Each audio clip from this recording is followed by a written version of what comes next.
are celebrating the 50th anniversary of Title IX here on Living Into It with some very special guests. Mikey is joined with Dean Kaneshiro, director of Rise of the Wahine, to talk about some of Hawaii's trailblazing women. Hey, Mikey.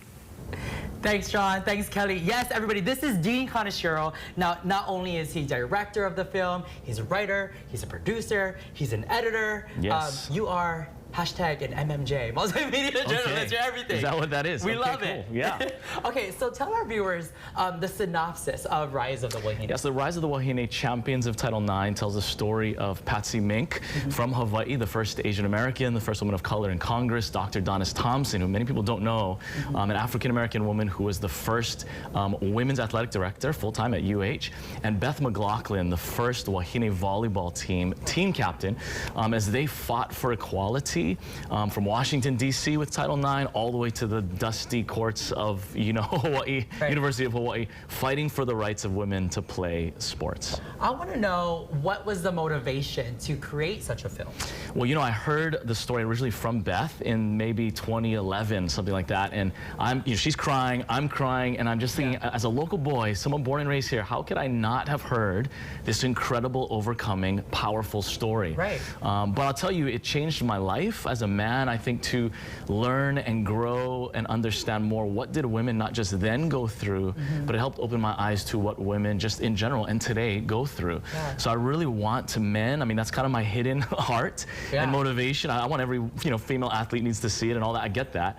But really I want young men to see the film so that they can better understand, the rights that women have today, the equality that we experience today. That came from something. And we need to be more sensitive, I think, to what women are going through. Yeah, no, I agree. Okay, so on the show today, we are celebrating the 50th anniversary of Title IX. Come on. I want to know, as an artist, what does that mean to you? Yeah, well, it's interesting. In U.S. Congress today in Washington, D.C., they unveiled a portrait of Patsy Mink, Wendy Mink, who's in our film, her daughter. She was there. The cool thing is the backdrop of the portrait, I got to see just a bit of it, is kind of Pacific Ocean. It's birds of paradise. It talks about the Hawaii spirit, I think, that motivated Patsy Mink to break down sexism and to bring diversity. She fought for and was a champion for Title IX. People of Hawaii need to see the film, understand this story. So it means a lot to me as a local person. It means someone who has sons, daughters who need to understand how we get to relate to one another in society. And I think really just celebrate and champion, I think, Patsy Mink too, one of the great leaders that Hawaii has produced and has transformed the country, I think, in many ways. So, that might be controversial to say, but I'll just put it out there for people to understand. They renamed Title IX after she passed away, the Patsy T. Mink Equal Opportunity in Education Act, and people don't know that, even people in Hawaii. Wow. I'm going to be honest, I feel almost guilty that I didn't even know the history of it. But this is where Rise of the Wahine you can watch the film. I was going to say, this is where the film comes in. Yeah, this is a DVD, so you can't take this. But we do have digital copies, too. We have streaming online. But crazy, people would buy the DVD. We released it in 2018 after doing a HIF release in 2013, won the Audience Award for Best Documentary. But really, it's satisfying to have students, young people, even in New Zealand, playing it, different, hearing from people all over the world, wanting to learn about this.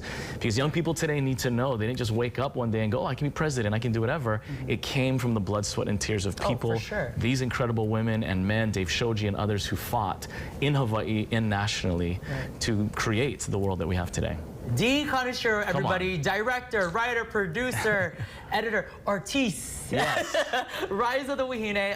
For all of our viewers out there that want to watch it, how can they do so? So you can go today, and today would be a great day to rent the film online. You can watch it in HD or purchase it. If you're an educator, you can purchase a license to show it in your to your students at riseofthewahinefilm.com.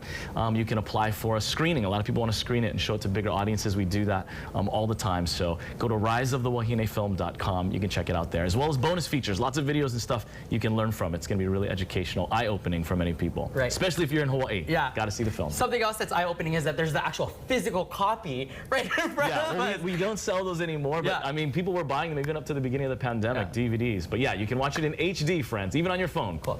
Awesome. Dee, thank you so much for talking to us. Everybody, I'm going to toss it back to John and Kelly. We'll have more information on KHON2.com. Good stuff. Really, really awesome. And it is nice to see a DVD, an actual DVD. I know.